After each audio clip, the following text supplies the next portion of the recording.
কত মাসের emergency fund রাখা উচিত, মানে বাংলা কথায় আপনি আপনার ইনকাম ছাড়া কত মাস নিজের খরচাটা চালাতে পারবেন।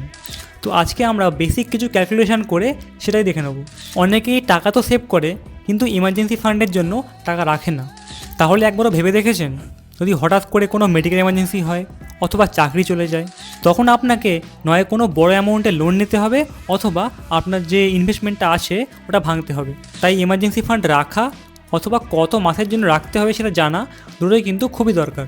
সাধারণভাবে আপনি আপনার 3 থেকে 6 মাসের এক্সপেন্সটা ইমার্জেন্সি ফান্ড হিসেবে রাখতে পারেন।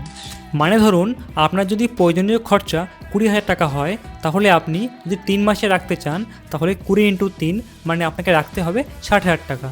এবং আপনি যদি 6 মাসের জন্য রাখতে চান তাহলে কিন্তু 20 × 6 = 1,20,000 টাকা আপনাকে রাখতে হবে এত ইমার্জেন্সি ফান্ড। মনে রাখবেন, ইমার্জেন্সি ফান্ড কিন্তু আপনাকে বড় করার জন্য না, আপনার দুঃসময়ে সঙ্গী হওয়ার জন্য দরকার।